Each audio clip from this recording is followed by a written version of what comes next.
কিরে ভাই, পুরাটাই কলিজা। ভিডিওটা শেয়ার করেন। তবে আমি জানি এই ঘটনার পরে আরো বড় কিছু ঘটবে। ইতিমধ্যেই মার্কিন যুক্তরাষ্ট্রের সিগন্যালের একটা গোপন চ্যাট ফাঁস হয়েছে, আপনারা দেখেছেন। সেখানে আগামী দিনগুলোতে আমাদের বীরদের জন্মভূমি ইয়েমেনে কি ধরনের ঘটনা ঘটতে যাচ্ছে, ইতিমধ্যেই মার্কিন যুক্তরাষ্ট্রে বিষয়গুলো নিয়ে আলোচনা চলছে যে কিভাবে এই তথ্যগুলো প্রকাশ পেল।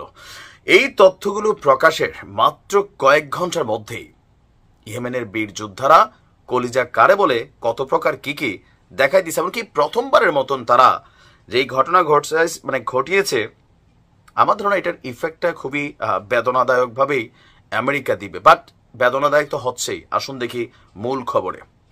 ইয়েমেনের বীর গোষ্ঠী তাদের বক্তব্য হচ্ছে যে ইসলি এবং আমেরিকার বিভিন্ন সামরিক স্থাপনায় আপনার 4টি পৃথক অভিযান চালিয়েছে। সামরিক স্থাপনায় এবার, এই অভিযানগুলো মূলত আঞ্চলিক উত্তেজনার প্রেক্ষাপটে এবং সাম্প্রতিক দিনগুলোতে ইয়েমেনে মার্কিন যুক্তরাষ্ট্রের যে বিমান হামলা, সেগুলোর পাল্টা জবাব হিসাবে আজকে ইয়েমেনের বীররা এই অভিযান চালালো।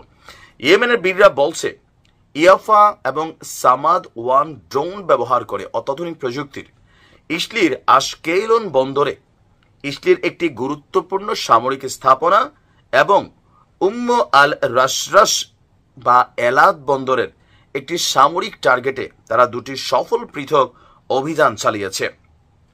ইয়েমেন বাহিনীর যিনি মুখপাত্র আছেন বীর ইয়াহিয়া ভাই, তিনি বলছেন মার্কিনীদের এই অভিযান এবং সাম্প্রতিক প্রাণঘাতী বিমান হামলার জবাবে ইয়েমেনের বীররা লোহিত সাগর এবং আরব সাগরেও 2টি বড় ধরনের সামরিক অভিযান তারা চালিয়েছে।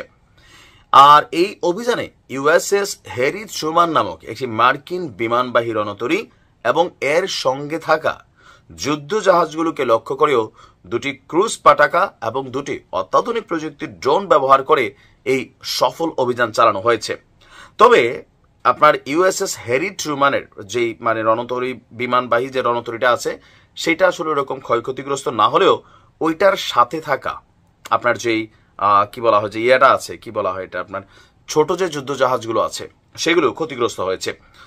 আর বীরদের নিয়ন্ত্রিত আপনার ইয়েমেনের সামরিক বাহিনী ঘোষণা দিয়েছে যে তারা যে কোনো ভবিষ্যৎ হামলা অথবা মার্কিনীদের ভবিষ্যৎ যে কোনো ধরনের অভিযানকে মোকাবেলা করতে সক্ষম। আর যদি তাদের ক্ষয়ক্ষতিও হয়, তবে কোনোভাবেই তারা কিন্তু তাদের এই অভিযানগুলো বন্ধ করবে না। ইসলির যে সামরিক ঘাঁটিগুলো আছে, যেখানে আপনার এই অভিযান চালানো হয়েছে ড্রোন ব্যবহার করে, এই স্থাপনাগুলোর অনেকাংশে নিরাপত্তা সুরক্ষা নিশ্চিত করে থাকে কিন্তু মার্কিন যুক্তরাষ্ট্র। আপনাদের খেয়াল থাকার কথা, গত বছরের শেষের দিকে বাইডেন আপনার ক্ষমতা ছাড়ার আগে কয়েকশো মার্কিন সেনা পাঠিয়েছিল ইসলিতে। কেন? অত্যাধুনিক প্রযুক্তির কিছু আকাশ প্রতিরক্ষা সিস্টেম তারা ইসলিকে দিয়েছিল, যেগুলোর ব্যবহার, পুঙ্খানুপুঙ্খ রক্ষণাবেক্ষণ বা এগুলাকে মেশিনারিজ ঠিকঠাক করা, ব্যাটারি রিচার্জ করা, সামহাও যে মেকানিক্যাল ইস্যুগুলো আছে সেখানে মার্কিন যুক্তরাষ্ট্র তারা কিন্তু এই কাজগুলো করছে। এমনকি এজন্য তারা কয়েকটা পৃথক সেখানে ঘাঁটিও গেড়েছিল। আর ইয়েমেনের বীরদের বক্তব্য সেই ঘাঁটিগুলো সহ ইসলির যে ঘাঁটিগুলো আছে সামরিক, সেখানে তারা এই অভিযান চালিয়েছে। বরাবরের মতো অত্যাধুনিক প্রযুক্তির এই যে ড্রোন তারা ছেড়েছে, এগুলো ইসলির আকাশ প্রতিরক্ষা সিস্টেমকে ফাঁকি দিতে সক্ষম হয়েছে। তবে এ নিয়ে মার্কিন যুক্তরাষ্ট্র বা ইসলি এখন পর্যন্ত কোনো রকম বক্তব্য দেয়নি।